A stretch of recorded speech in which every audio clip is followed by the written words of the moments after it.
Hello hello hello. Good evening बच्चों, good evening. सो आज से कुछ हम ऐसा करेंगे जिससे आपको कंपनीज एक्ट के बेसिक प्रोविजन समझें। और यहाँ पर हमने एक सीरीज शुरू की है जिसमें हम कोशिश करेंगे कि रोज आपको कंपनीज एक्ट का एक सेक्शन सेक्शन बोल रहा हूँ बच्चों, मैं रूल नहीं बोल रहा हूँ, आई am just talking about section section उसके सबसेक्शंस, प्रोवाइजोस, ये आपको समझाए जाएं ताकि एग्जाम में जब आप आंसर लिखें तो सेक्शन सेक्शन के साथ सब सेक्शन और उसका प्रोवाइजो भी लिखें बच्चों। सो ये एक नई पहल है, कोशिश की जा रही है इस पहल से कि आपका कंपनी लॉ का पेपर और दूसरे लॉस का भी पेपर ना ही सिर्फ कंपनी लॉ, बाकी सारे लॉस का पेपर बहुत अच्छा जाए बच्चों। तो जैसे कि हमने 128 से, हालांकि ये बहुत बड़ा सेक्शन है बच्चों, इस सेक्शन को पढ़ाने में मेरे ख्याल से आपके जो आपने कहीं से भी क्लास ली हो 1.5-2 घंटे लग गए होंगे इस सेक्शन को पढ़ाने में। बट मैं सिर्फ इस सेक्शन की बात करूंगा। मैं फिर से बोल रहा हूं, यहाँ पे रूल्स नहीं है, I am just talking about section. Rules के लिए we can have a different session. तो एक बार हम सेक्शन देखते हैं 128 जो डील करता है बुक्स ऑफ अकाउंट से, ना कि financial statement, but it deals with what बेटा, बुक्स ऑफ अकाउंट। तो इसका जो सबसेक्शन 1 है वो क्या बोलता है बच्चों? Subsection 1, now I am talking about subsection 1, जो बोलता है कि हर एक कंपनी को बनाना है और उसे अपने रजिस्टर्ड ऑफिस में भी रखना है। क्या रखना है? अपनी books of account, other relevant papers, financial statement. तो बुक्स ऑफ अकाउंट के अंदर मतलब बुक्स ऑफ अकाउंट के साथ साथ आपको फाइनेंशियल स्टेटमेंट खुद के भी और अपने ब्रांच के भी, और ऐसे बुक्स जो true and fair view of state of affairs of the company provide करते हैं। सो जो आप बुक्स ऑफ अकाउंट रखेंगे, जो दूसरे रेलिवेंट पेपर्स रखेंगे और जो भी अपने फाइनेंशियल स्टेटमेंट्स रखेंगे, वो आपको ऐसे रखने हैं कि वो आपके बिजनेस का ट्रू एंड फेयर व्यू दिखाए। ट्रू एंड फेयर व्यू मतलब मेकअप के बिना, आप जैसे हैं वैसा दिखाएं, आपकी कंपनी के मामले जैसे चल रहे हैं वैसा दिखाएं।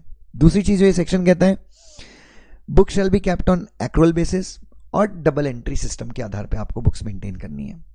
ठीक है, जो इनकम ड्यू है आप उसको भी अपनी बुक्स में दिखा सकते हैं और हर एक ट्रांजेक्शन के आपको 2 इफेक्ट देने हैं। अब ये सेक्शन हो गया। तो सेक्शन बोल रहे हैं कि आपको प्रिपेयर करना है, मेंटेन करना है, रजिस्टर्ड ऑफिस में रखना है। ठीक है, हालांकि आपको पता है रूल्स में ये भी बताया गया कि आप अच्छा आगे बताया, डोंट वरी डोंट वरी। अब इसमें प्रोवाइजो आ गया। प्रोवाइजो को हिंदी में बोलते हैं और जबकि, बेसिकली सेक्शन को ऊपर लिखे हुए कंटेंट को क्वालिफाई करता है ये। तो पहला प्रोवाइजो बोलता है कि बुक्स ऑफ अकाउंट जिनको हम रजिस्टर ऑफिस में रखने की बात कर रहे थे, आप इन्हें इंडिया में किसी दूसरी जगह पे भी रख सकते हैं। जो जगह बोर्ड डिसाइड करता है वो जगह इंडिया की होनी चाहिए, और जिस भी जगह पे आप रख रहे हैं उसको आप आरओसी को बताएंगे कितने दिन के अंदर, 7 डेज के अंदर आप आरओसी को बताएंगे। क्या बताएंगे आरओसी को? न्यू प्लेस जहां पर आप बुक्स रखेंगे। सो बोर्ड ऑफ डायरेक्टर के पास पावर है कि वो एक रेजोल्यूशन पास करके अपनी बुक्स ऑफ अकाउंट को, अपने फाइनेंशियल स्टेटमेंट को, रेलिवेंट पेपर्स को पूरे इंडिया में रजिस्टर ऑफिस के अलावा कहीं और भी रख सकते हैं। लेकिन जिस दिन आप ये डिसीजन लेते हैं उसके 7 दिन के अंदर आरओसी को नया एड्रेस बताइए। ठीक है, और अगला जो प्रोवाइजो है वो बोलता है द कंपनी में ऑल्सो कीप, कंपनी अगर चाहे तो ई फॉर्म में भी अपने बुक्स ऑफ अकाउंट्स को मेंटेन कर सकती है, लेकिन उसके लिए जो प्रोसीजर्स हैं वो रूल में बताई गई हैं। Now come to subsection 2। Subsection 2 क्या बोलता है? अगर कंपनी की ब्रांच इंडिया के बाहर है, अगर मान लीजिए कंपनी की जो ब्रांच है वो इंडिया के बाहर है, तो हम मानेंगे कि सबसेक्शन 1 में जो रिक्वायरमेंट थी ना अकाउंट्स मेंटेन करने की रजिस्टर ऑफिस में, वो कंप्लाई हो गई है अगर accounts are maintain in the branch और समराइज रिटर्न जो है पीरियोडिकली वो रजिस्टर ऑफिस को भेजे जाते हैं बच्चों। तो फ्रॉम टाइम टू टाइम आपकी जो इंडिया के बाहर की ब्रांच है, आपको उसके अकाउंट्स रजिस्टर ऑफिस में रखने की जरूरत नहीं है, ब्रांच में ही रख लो, और बस अपने जो रजिस्टर ऑफिस है या जहां पे भी आपने इंडिया में दूसरी जगह पे बुक्स रखी हैं वहां पे पीरियोडिकल रिटर्न्स भेज दो। ये हो गया subsection 2। Now the books of account, same books of account, financial statement और जो दूसरी बुक्स हैं उनको इंस्पेक्ट कौन कर सकता है? कोई भी डायरेक्टर इंस्पेक्ट कर सकता है। कब इंस्पेक्ट कर सकता है? बिजनेस आवर्स के दौरान।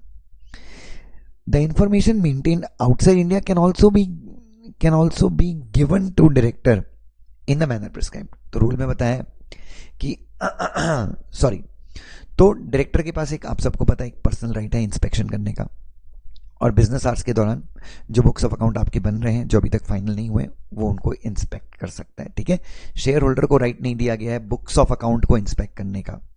शेयर होल्डर को राइट है फाइनेंशियल स्टेटमेंट एक बार आपके कंप्लीट हो जाते हैं, साइन हो जाते हैं, बोर्ड ऑफ डायरेक्टर उनको साइन करता है, तो मीटिंग के 21 दिन पहले अपन शेयर होल्डर के घर पे भेजते हैं।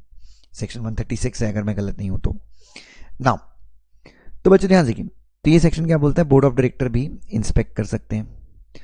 और inspection of books of account and other books of subsidiary, मतलब होल्डिंग कंपनी का director subsidiary can be done by any person who is authorised by the board resolution. So holding company किसी भी इंसान को बोर्ड रेजोल्यूशन पास करके authorise कर सकती है कि जाओ भाई तुम सब्सिडरी के अकाउंट्स भी इंस्पेक्ट कर सकते हो। अब यहाँ पे जो कंफ्यूजन होता है वो होता है, यहाँ पे डायरेक्टर नहीं लिखा है, यहाँ पे एनी पर्सन लिखा है। तो याद रखना, होल्डिंग कंपनी किसी भी इंसान को ऑथराइज कर सकती है सब्सिडरी के अकाउंट्स को चेक करने के लिए, जो डायरेक्टर ना हो तो भी चलेगा, क्योंकि यहाँ पे एनी पर्सन लिखा है। उसके सबसेक्शन 4 क्या बोलता है, in case inspection is made, मतलब अगर डायरेक्टर जो है, बोर्ड ऑफ डायरेक्टर जो है, या फिर सब्सिडरी के अकाउंट्स को होल्डिंग कंपनी का कोई बंदा चेक करने आया, the officers and other employees of the company shall provide, भाई कोई भी इंस्पेक्शन होता है सबसेक्शन 3 के अंदर तो मदद करनी है आपको, मतलब जो जहां पे इंस्पेक्शन हो रहा है उसके ऑफिसर और एम्प्लॉय को, जो बंदा इंस्पेक्ट कर रहा है उसके साथ कोऑपरेट करना है।